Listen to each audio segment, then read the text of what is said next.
Okay, good afternoon, everybody. Good evening. My name is Jakob Eifert.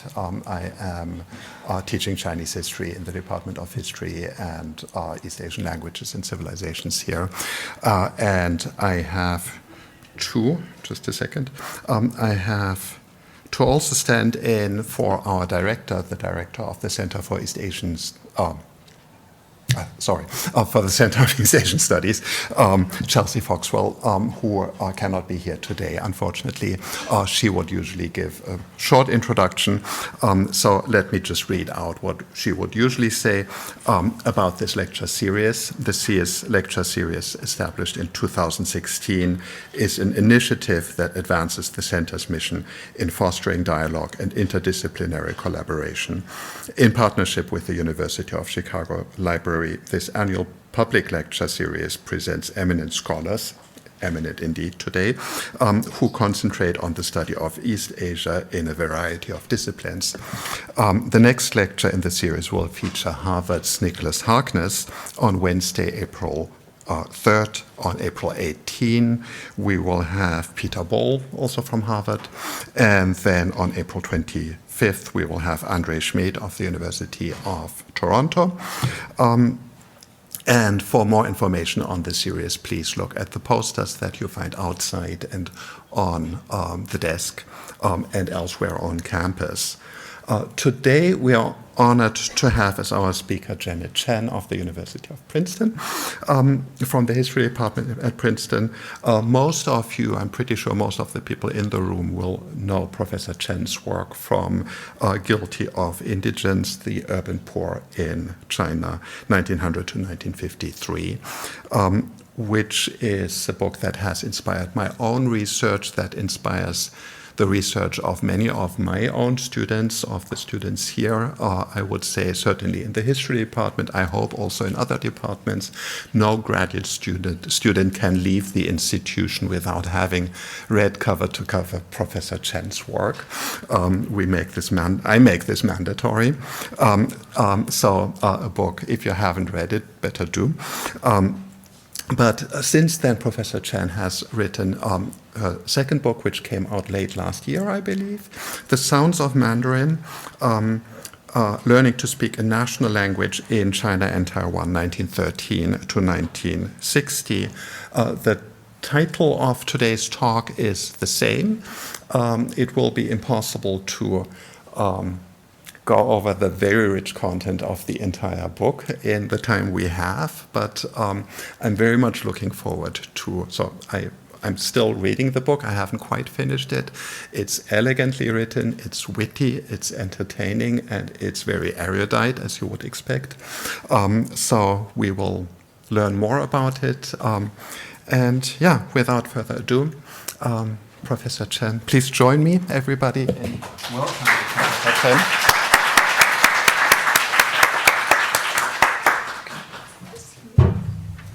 Thank you so much, Professor Eifert, for inviting me to Chicago. It's always a pleasure to visit Hyde Park. Actually, last year, right around this time, I was thinking a lot about the University of Chicago because I was trying to persuade my son to come here and matriculate in the college. He got in from the wait list, and I wanted to throw him on a plane and actually make him come here. But this is not an obedient child, and despite my best efforts, or maybe because of them, he did not.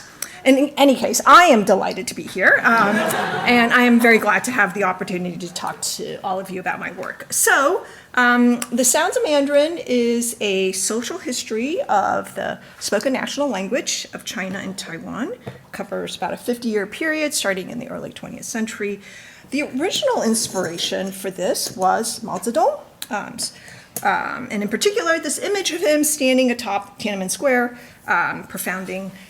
proclaiming the founding of the People's Republic in 1949. So this is footage I had seen hundreds of times. I'm sure you've seen it. And I noticed that I had very little recollection of ever hearing Mao's voice, only kind of this vague impression. His speech is almost always muted. So if you're watching Chinese TV, it's superseded by the television announcer. If you're watching an English language documentary, there's usually a narrator with a BBC accent. So you don't actually ever get to hear Mao. He kind of starts speaking and then the narration kind of takes over. So I found a copy of the original recording and I listened to it and I thought I realized why. I think it's because even following a written text and the transcript, it's actually really hard to understand, somewhere in the range of difficult to nearly impossible to understand. That Hunan accent is something else. So I wondered, by what definition could Mao's speech be considered Mandarin? So I also found recordings of Jiang Jieshi and Sun Zhongshan giving political speeches, and that was how I started poking around with this research while I was finishing my first book on urban poverty. So those of you who have been subjected to that work know that it's about shanty towns, orphans, homelessness. Language is a completely different and sprawling topic. And some would say kind of a foolish choice for a second book. I did not realize how foolish until I was well into it, and had I known how long it was going to take me to finish, I might not have gone down that rabbit hole. People told me, write the sequel to the first, it'll be faster. But I'm actually really glad I didn't write the sequel, because this was an absorbing subject. It took me to a lot of unexpected places. I spent quite a lot of time studying dictionaries, trying to excavate the sounds of pronunciation from text. I fumbled my way through the world of film, trying to figure out how to translate sounds that are captured in movies into written analysis. I took a detour to Taiwan, got lost in the post-war period for a really long time, and it took me a really, really long time to actually get back to 1949, which was the point of origin that animated my interest in this subject. So one of the main goals in the book is to reconsider the conventional wisdom about China's national language by focusing on speech and from the vantage point of social history. There's a lot of existing scholarship on the Chinese language, as most of you probably know, and I think it tends to portray all of the linguistic experiments of the 20th century as a series of language reforms, and they're kind of integrated into this narrative that's linear, starts from the decline of the Qing Empire at the turn of the century to the triumph of the Communist Party in 1949. So the standard language in written form is a modern vernacular, it has simplified characters, and in spoken form, there's a unified Mandarin that arises out of a cacophony of dialects. In general, the scholarship has privileged the written script over the spoken word, and Mandarin in its spoken form is often assumed to be either a coherent and pre-existing entity, or it's moving along this path that leads to linguistic unity. The most influential source that articulates this view is Li Jinxi's An Outline History of the National Language Movement, first published in 1933. As it happened, Li was one of the primary protagonists in this history and became its most persuasive chronicler. So this is a pretty neat trick if you can pull it off. This is an encyclopedic narrative, and Li traces how the multiplicity of linguistic experiments, starting in the late Qing, came together to form, as he says in the title, a national language movement. Since the first edition appeared, the book has been reprinted dozens of times. It's a comprehensive source, and every generation of scholarship since the 1930s has relied heavily on it, sometimes exclusively so. You can find whole chapters of this plagiarized verbatim in reference works and histories of Chinese language reform, including the typos. So this work is difficult to match in its comprehensive coverage of topics, and until recently, it was rather difficult to find the original sources that Li himself used because the footnotes are really sparse. So my first approach was to actually kind of hunt for and look at the documents and not rely on Li's interpretation of them. And then I moved on to look for other kinds of sources that can help us understand and think about the process of linguistic change in a different light. So with the advent of sound technology in the early 20th century, there are some phonograph recordings dating to the 1920s. There are sound films starting in the 1930s, and they give us the opportunity to hear the changing sounds of a language in the process of formation. And so conceptually, I was treating Mandarin as a social and cultural, as well as political process, rather than an endpoint in a journey to linguistic unity. So to bring the history of the spoken national language into the picture, I draw on theories from sociolinguistics. So language acquisition and pedagogy provided really useful frameworks for my analysis of the dynamics of linguistic change. And I'll just say that I am self-taught in linguistics, so this was kind of trial by error. But in focusing on the question of standardization as a concept and in practice, I was inspired by this classic book by Witold Kula, Measures and Men. So Kula defined a standard as objective, immutable, and, quote, independent of human individuality. So to standardize, you have to be able to assess the degree of deviation. The key is in variability, he says, in the unit of measurement. So the classic example would be weights and measures, right? So the weight of a kilogram, the length of a meter should be the same in Chicago as it is in Evanston or Kansas City.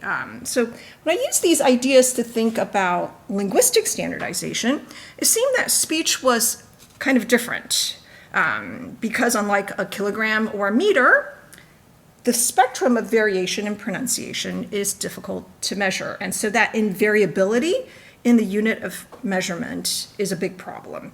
So I found in the case of Mandarin, the spectrum of variation in speech existed in constant tension with the desire or the imperative to set a standard pronunciation. So how you gauge the degree of standard or non-standardness and the meanings that were imparted to those measurements were highly contested. In the early 20th century, the impetus for standards, for Biaozhen of all kinds, was ubiquitous in Chinese discourse and practice across many different fields. If you look in education, in commercial and industrial pursuits, in government administration, there's a lot of discussion about standardization. This is part of an impulse to rationalize society, improve efficiency, increase productivity.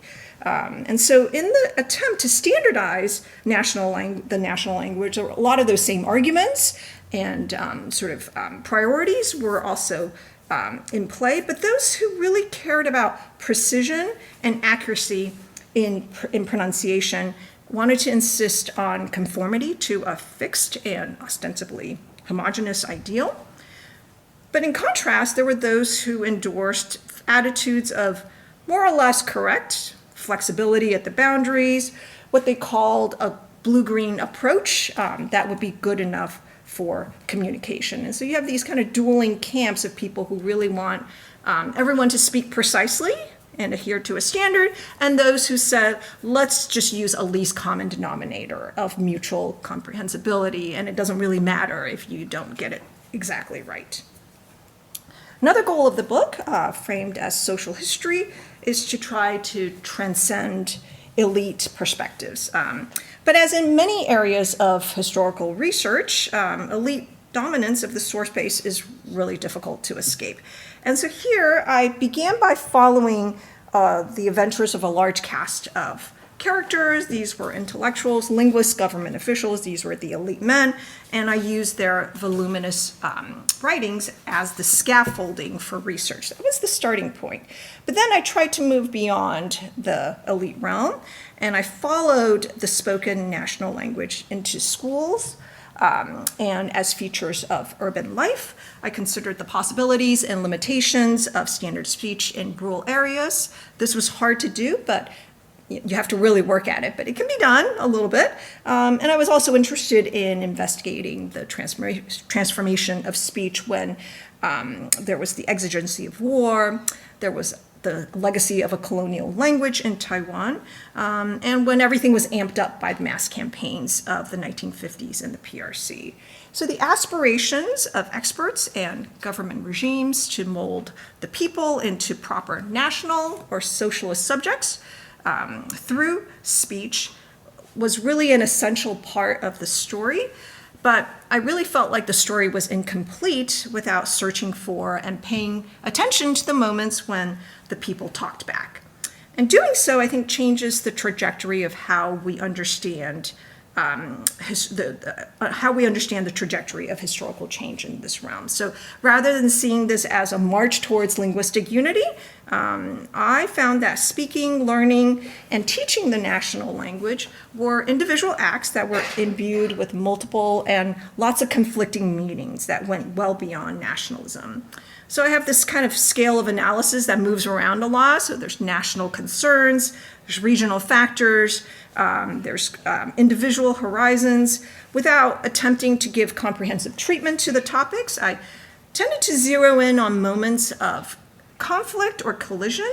So I was interested in the different modalities of the national language, how they functioned, whether, sometimes it would be an ideological package. Sometimes it would be a set of spoken norms. Sometimes it would be a variable index of class and social status. Sometimes it was an expression of individual priorities and commitments. Okay, so let me briefly mention the terms that I use a lot in this book. What we call English, what we call in English Mandarin, encompasses a lot of different variation. And in my view, this translated term obscures a lot of the processes that were at work in their formation. It's probably familiar to most people in the room. The English rendering comes from the name for Chinese officials, the mandarins. Historically, this referred to the spoken language of officialdom called Guanhua. This was not standardized. There were a lot of regional variants, but by most accounts, Guanhua loosely constituted a lingua franca, so merchants, officials, anyone needing to communicate across local or regional language barriers could use it. In the early 20th century, the term guoyu comes as a neologism from Japan, and it was coined to refer to the national language. Later, the Communist Party adopts Putonghua, the common language, while in Taiwan, they retained Guoyu. There's also the vexing issue of Fangyan, dialects, problematically translated. These are not the only terms, but they're the main ones I will address today.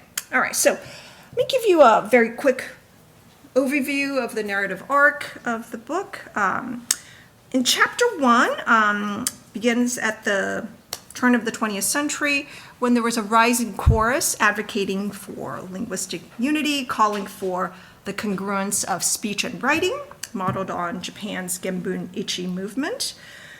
The Conference to Unify Pronunciation in 1913 crafted a blueprint for a standard national language, but it also left a legacy of bitter disagreements and personal acrimony.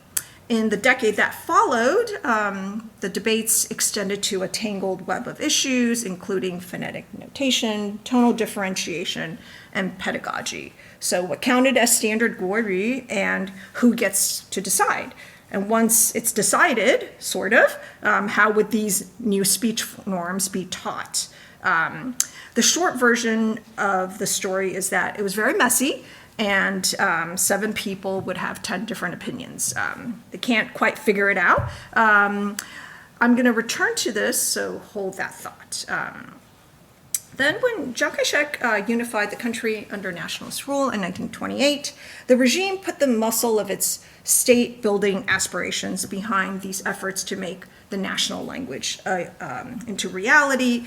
The government convened a preparatory committee for national language unification. They are in a state of preparation for about 10 years, but they get to work. They changed the name of what they had called the phonetic alphabet, the Zhuyin Zimu, into Zhuyin Fuhao, so from an alphabet to annotated symbols. They published in 1932 a new dictionary that set Beijing pronunciation as the standard, and it seemed for a moment like the disputations of the past had been resolved, but then new storms of controversy erupted. There were 3 competing systems, Zhuyin, Guoyu, Luomazi, Xinwenzi. These are script systems, but they become the forum for actually resurrecting old arguments over pronunciation. And meanwhile, film, radio, the gramophone started to create new channels for diffusing the sounds of the national language, particularly in urban settings. The introduction of sound cinema especially kindled hopes that film was going to be the medium that could at last unify the nation's speech, but that pedagogical promise could not be sustained, and it did not quite work. Then after the outbreak of war against Japan in 1937, among the millions of refugees who joined the Kuomintang retreat were just about all of the prominent intellectuals who had spearheaded the project of linguistic unification. And so in chapter 3, I chart the fate of the national language in exile during the war years. To some people, this was actually a golden opportunity, the perfect time for the national language to shine. And they predicted that the military crisis was going to infuse the cause with greater urgency than ever. In practice, however, you have an educational system that was debilitated by underfunding and wartime disruptions, and that meant that whatever progress had been made, whatever momentum had existed, largely kind of stalled. There's never enough resources, never enough sustained energy to carry through the aspirations for speech unification. In this chapter, I also venture to what they called the border regions, where the educators and the linguists who had migrated primarily to the southwest, some to the northwest, they encountered people, among many examples, Miao people, Uyghurs, Mongolians, whose speech could not by any stretch of the imagination be considered Han dialects. So the attempts to reconcile these special frontier languages with their vision of one nation speaking in one unified voice challenged some of the fundamental assumptions and priorities of the national language movement. Then we moved to Taiwan at the end of World War II. Oh my God, I'm getting really tired. This is really... As Kuomintang officials arrived for the takeover, they found a population speaking in unintelligible tongues. There's varieties of Minanhua and Hakka. You have educated adults and school children fluent in Japanese, which is known as Kokugo. So the birth of Goryeo on the mainland coincided with occurred during the early years of colonial rule. And so at the conclusion of colonial rule, there were few Taiwanese who had any familiarity with the concept of a Chinese national language. When people said national language, they thought Japanese. So the government, determined to eradicate the vestiges of Japanese imperialism, sought to teach the people the real national language and get rid of the impostor. And so here I rewrite the story of the Kuomintang's Mandarin-only policy by considering this triangular competition between the colonial language, the newly arrived Goryeo, and all of the vernacular speech that was already there on Taiwan. I'll just say as an aside that taking this detour to Taiwan turned out to be one of those really serendipitous decisions that opened the portal to a new world. This is a really long chapter. It could easily have been 2 or 3. Could have been an entire book, but I had to drag myself to Mao Zedong and 1949. So while the Kuomintang was launching its linguistic project in Taiwan, the national language was concurrently reborn in 3 guises under socialism. It was no longer going to be called the national language, so it was going to be Putonghua as the spoken standard. You have simplified characters, and then pinyin phonetics. And together, this was going to wipe out the linguistic legacy of feudalism. In the domain of speech, there was a campaign that launched in 1955 with fanfare, and so this last chapter looks at Putonghua as both a political project and as social history to try to understand the dynamics of how people did or did not learn to speak the standard of the socialist state. Now it's going to be called the Common Language of New China. So Putonghua has dislodged the nation from the name, and it wants to basically reinforce an ideological commitment that is qualitatively different than the language of the predecessor Kuomintang. The campaign that unfolded in the 1950s, though, I think demonstrates that the quest for speech unity and uniformity continued to be fractured and contested. Finally, there's a brief epilogue that has an overview of the divergent fates of Guoyu and Putonghua in the 1980s and 90s in Taiwan. Just as the national language was reaching just about a universal degree of penetration, political liberalization opened the door for really strong challenges to the perceived linguistic tyranny of an authoritarian regime. So for 50, 60 years, people have been talking about building a Guoyu environment. And they finally almost do it, right? That Guoyu environment finally materialized. But right at that time, a lot of people rose to reject both the language and its identification with China. Conversely, in the PRC, the legitimacy of the common language of Putonghua, with the standardized pronunciation, lexicon, and grammar shared across ethnic and social divides, was firmly consolidated, even as it remained just out of reach as social reality. Okay, so that's the overview of the book. The main argument is that at the level of political ideology and rhetoric, it was beyond dispute that the national language should and could anchor Chinese unity against foreign imperialism and domestic sources of fracture.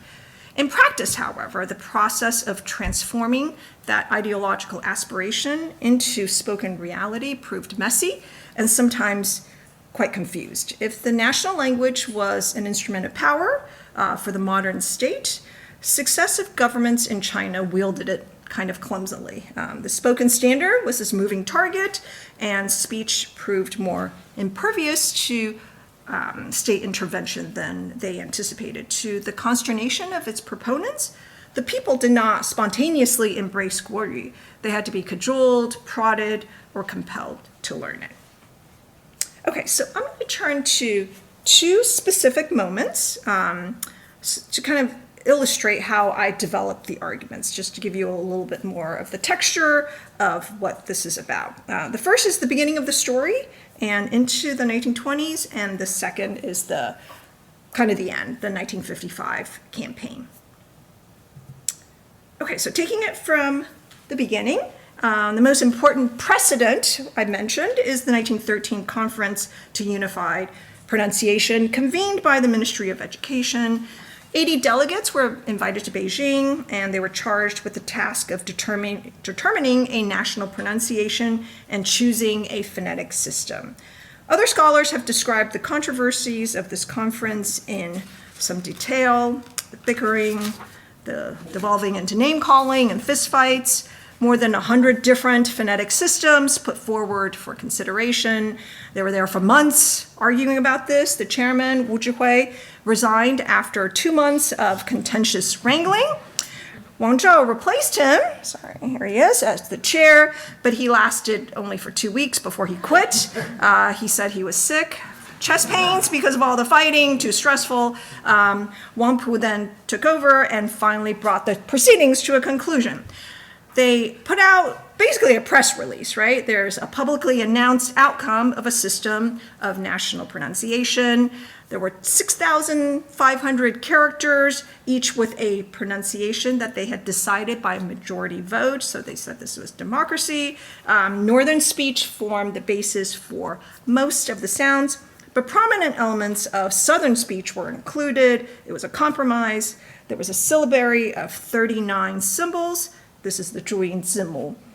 The combative circumstances of this conference are notorious, and in the long term, by pushing through this compromise, this conference intended to unify, sowed the seeds of contestation for the years to come. Even in the 1980s, they're still referring to, people are still talking about the 1913 conference, about, the time. It was like when everything, they went the wrong way at the beginning.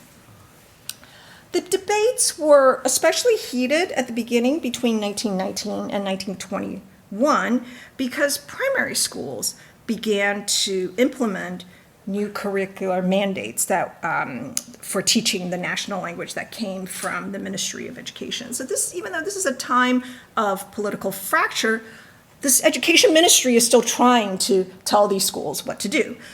So what have primarily been debates and arguments among a small group of experts now started to move into the schools and classrooms.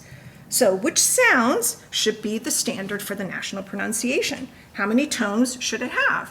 How should the phonetic alphabet be used pedagogically? Should Guoyu be the exclusive medium of instruction in primary schools? How can the students learn this national language if their teachers do not know how to speak it? So each of these questions provoked a series of battles over the what and the how. So what is Guoyu and how should it be taught? The standard was still a work in progress. It's created a lot of frustration for the educators, and they griped loudly about the absurdity of trying to implement these linguistic norms that were still shifting.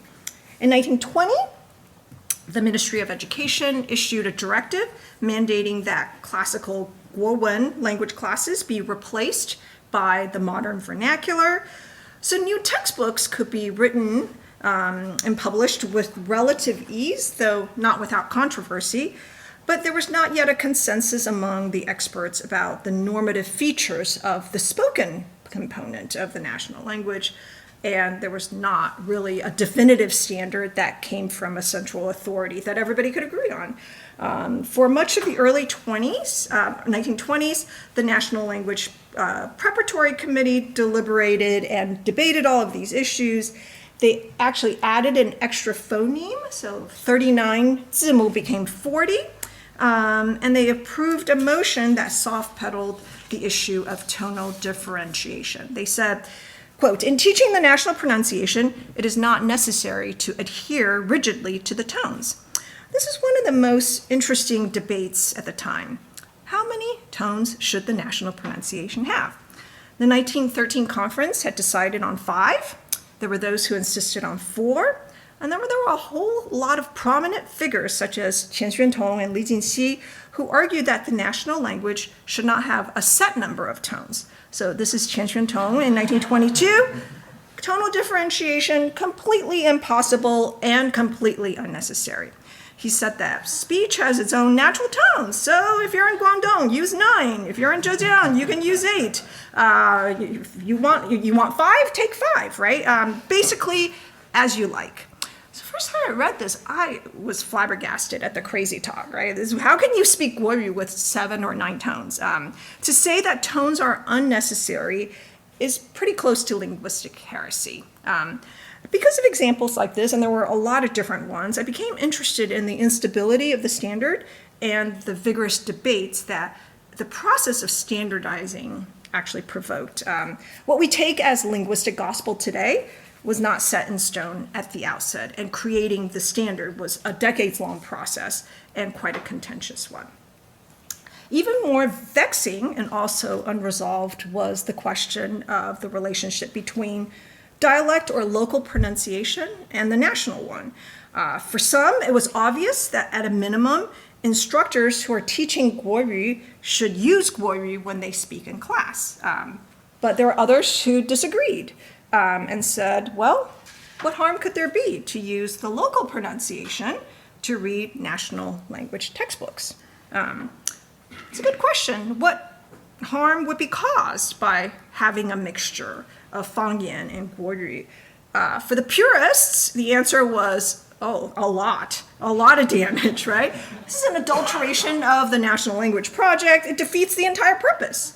But for others, for instance, those who prioritize mass literacy, they felt that unified speech could wait. It was more important to teach people to read. For most of the 1920s and 30s, the debates were inconclusive. Not everyone agreed that it should be a priority to teach people to speak Guoyu. And the priority and the mechanisms for teaching were inconsistent. They could not compel national language teachers to speak it, much less the rest of the population. The changes that were implemented in some schools were done at the initiative of individuals. So you have energetic principals or committed teachers. But those changes were sometimes greeted with furious objections from parents. In the absence of comprehensive statistics, it's really impossible to know or gauge precisely the level of Guori penetration across the country, but there's plenty of anecdotal evidence. I think it's quite convincing on this point. From the 1920s through the 1950s, most schools did not have teachers who were able to use Guori, later Putonghua, as the medium of instruction. Teacher training was a recurring problem, and to solve it would have required massive resources that no government in the early and mid-20th century was willing to spend on this issue. So under the Kuomintang government, teacher training did receive some sporadic attention. So in 1930, the Education Ministry issued an order, and this is the first time they actually explicitly add the spoken component to an existing menu of lots of national language directives, which had always been about reading and the script. So this is what they said. The former instructions emphasized the written aspect and did not mention the language the teacher should use as the medium of instruction. The pedagogy of the national language requires, on the one hand, the use of the written vernacular, on the other, the use of Guori as the medium of instruction, so that students, what they hear and read, will converge. For this reason, it is decreed that all middle and primary school teachers within the scope of what is possible should use the language that approximates standard Guori as the language of instruction. Okay, there's no comment in the directive about those who could not do this or did not want to learn.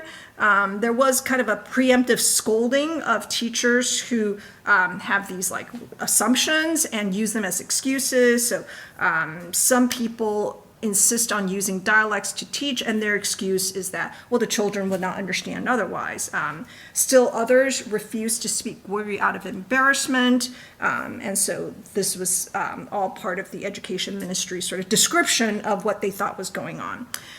So this directive was sent around the country. I found copies archived in a lot of different municipalities, but the effects were unclear and most likely uneven. There's a prescribed course of action, but there's no mandate. So even though it is decreed, there's a giant loophole there, right, within the scope of what is possible. And it was very easy for people to say, well, it's just not possible, right? We don't have the money, we don't have the teachers, there's a war, etc. The problem of enforcement went well beyond education. Many people said government ministries should set the example. But likewise, what's the enforcement mechanism? The National Language Preparatory Committee complained that except for the top ministries, government offices routinely were still using the classical language for written communication. And so the allegation was that both the written and spoken forms of the national language had not gained traction in these crucial institutional settings. Even more egregious was the situation of senior government officials who, quote, do not know the national language. So the foreign minister and his deputy were called out as Cantonese speakers who could not speak Guori. How could they represent the nation? Wouldn't we be the laughingstock of the world if the foreigners discovered this? There was a suggestion that the Kuomintang party platform should be amended to disqualify those who do not know the national language from serving as officials. So you make that as a qualification for holding office. Now, Kuomintang can actually do this, right? If they stipulated linguistic competence as a qualification, what would you do about Chiang Kai-shek and his thick Zhejiang accent? Would probably barely pass muster.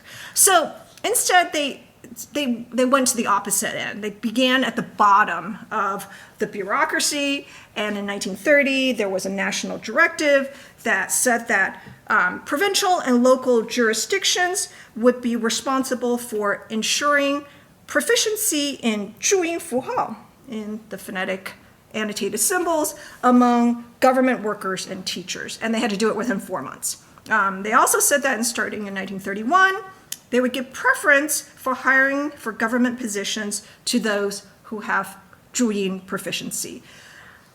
And if they didn't comply, these would be cases of dereliction of duty. So I actually looked for looked, I was like, okay, well, if they're going to actually do this, right, where are the people who were actually punished for not knowing Juyin? Couldn't find them. Doesn't mean it didn't happen, but there's no paper trail of people who actually got fired or demoted or couldn't get a job because they did not know Juyin. It's also rather dubious whether someone who passed a test showing that they know what the Juyin symbols are was necessarily proficient in the national language. And this would be a recurring theme in the 1930s and 40s, complaints about this conflation between Juyin and Guoyu, someone who can memorize the syllabary, actually unable to speak it. The effectiveness of this kind of proficiency test was an open question. Okay, I'm going to skip ahead, move to 1955 and 1956, a crucial moment when the inaugural Putonghua campaign was launched. So in the winter of 1955 and in the early spring of 1956, it's a series of articles that appeared in national publications with this exhortation: please don't laugh at those who are trying to learn Putonghua. And beyond the headlines, there were a lot of different permutations of the same refrain in different discussions and forums. This was at the opening stages of the campaign to popularize the common language. And so the message seemed a little odd to me, right? What were people laughing at and why? What was so comical about learning the language that the government has said is going to be our national spoken standard? So at a conference a few months earlier, in October of 1955, the Committee for Language Reform had defined the normative properties of Putonghua as a common language with Beijing pronunciation as its standard.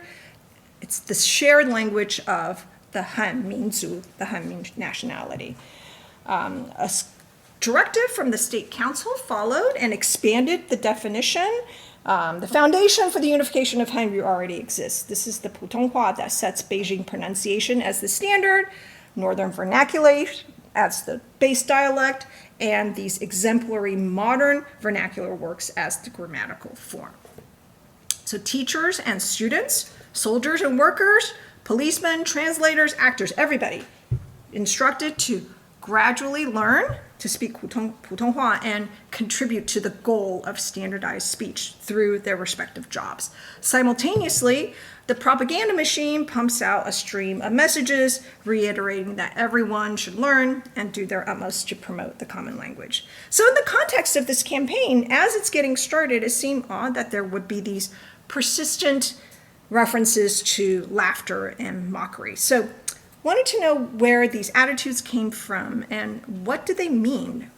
How did party cadres and leaders of the campaign diagnose the problem, and what did they do about it? Sorry. All right, so for starters, since this was to be a mass campaign, the first thing they had to do was explain what Putonghua was. The official definition, that very long,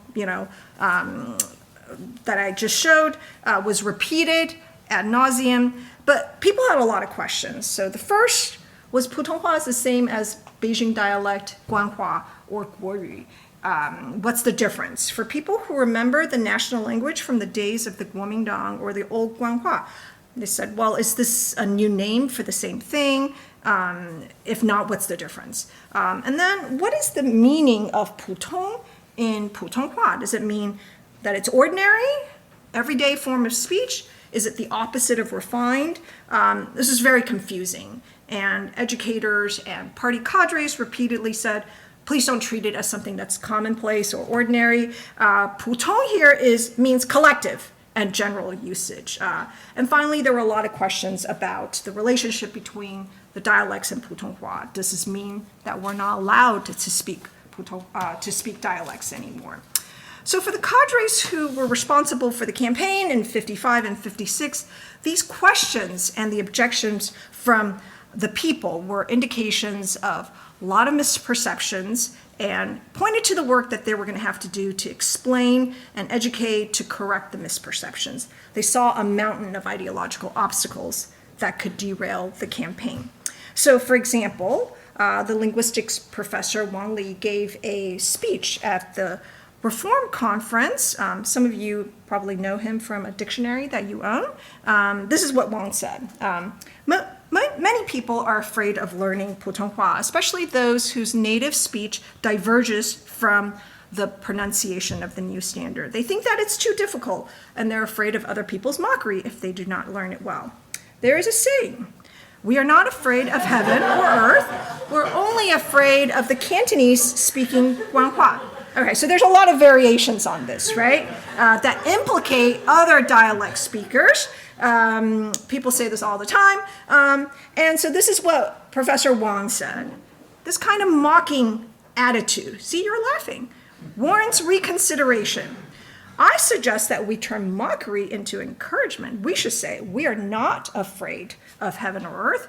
We're surely not afraid of Putonghua. The Chinese people do not fear difficulty. We destroyed 800 million troops in Chiang Kai-shek's bandit army.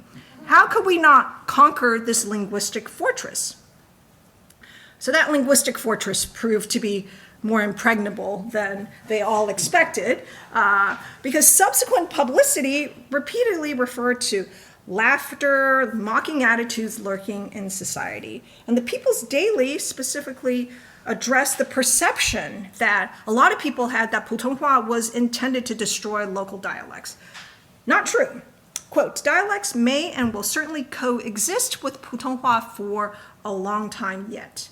The campaign aimed only to expand the scope of the standard while working to reduce gradually the boundaries of use for dialects. So the key is to achieve a shift in balance. And so what we need to do is rectify the concept of narrow localism. And that's something that kind of ideological problem manifests itself as, quote, refusing to acknowledge Putonghua, unwilling to listen to it, and even to the extent of forbidding one's children from speaking it. So at the beginning of the campaign, there's already this anticipation of problems that some people would treat it with mockery or refusal. But how many people do they think were like this, right? Was this a majority? Was it a vocal minority? A few malcontents and bad apples causing trouble? Unfortunately, I didn't find a way of really gauging the prevalence of these kinds of attitudes, because the sources always, constantly, generally attributed the problem to some people, 有些人. So judging from the recurring discussions, there were enough of these people to cause them alarm, but we don't know how many was some people. The education minister said, some people do not understand the issues and ask, what does speech have to do with politics? Some people may be more willing, but still hesitate. They say, learning Putonghua is good and all, but it's very difficult and I'm too old to learn. Some people fret while learning, that they would be ridiculed as tossing around a Beijing accent, putting on airs. And so Zhang Xiruo counseled patience and perseverance. Quote, we cannot expect to learn it all in one go, or to achieve 100% accuracy immediately. In the process of learning, you should not be afraid of other people's mockery. Learning Putonghua is our highest obligation, so why laugh? We say that those who ought to be disparaged and criticized are not the comrades who are learning Putonghua, but rather those who are unwilling to learn, who cling for dear life to their own dialects and won't let go. So among the scoffers, there were a lot of different possible sources for their disdain. So there's a group that's able to speak Putonghua, and they look down on others for their mispronunciation. But there are others who don't know how to speak Putonghua, and they laugh at those who are trying to learn, saying because they believe in the purity of their own ineptitude. So they say things like, I do not know how to speak, and so I don't. This is the honest way to go. Not like you, posing as an expert with your bad pronunciation. So they kind of consider themselves heroes by proudly advertising their incompetence. They were affirming a preference for their own dialect. So there were other commentators that kind of assess the substance of the dissenting opinions in greater detail. Here's one that has 7 different attitudes. I won't read them all, but there's kind of a cluster of anxieties around acts of articulation that are perceived to be awkward or too difficult. So I have no confidence, I'm too old. These are reasons or excuses for not learning. The first one could be glossed either with belligerence or kind of innocuously, right? Depending on the inflection of how you say it. It could be indifference, or it could have an edge of antagonism. And there was a fear of laughter that kind of contributed to a lot of this unease about learning. In the book, I spend way too much time working through these kinds of reactions, the different permutations of laughter.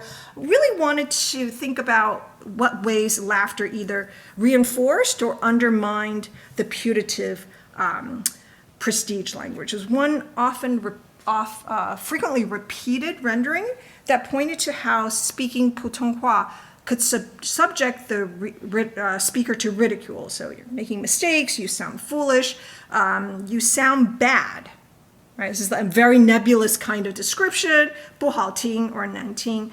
And so some kinds of laughter could reinforce the prestige language, but in others, it could actually signal a denial of the claim to higher status. So people say, 普通话 is useless, they don't like how it sounds.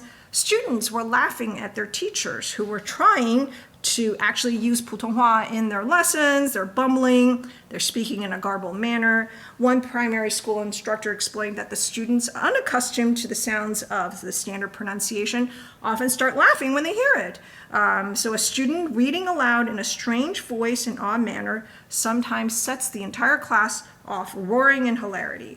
Becomes a big joke. And then there's a particular strand of mockery that singled out those trying to speak 普通话, whether they do it fluently or badly, for putting on airs and imitating party cadres. So in this variation, speaking 普通话 actually marks you as an outsider.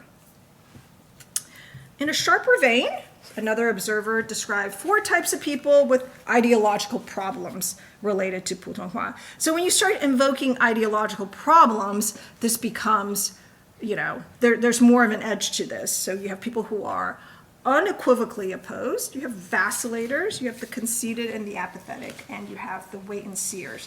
Some people say this 普通话 can never work because language is a matter of the people's freedom. There's no way you can force the people to speak a prescribed language. So this is pretty interesting. I would be curious to know from those who work with PRC sources what you think of the notion of freedom that's invoked here. But for the rest of the 1950s, this comment, there's no way you can force people to speak a prescribed language, turned out to be more true than they expected.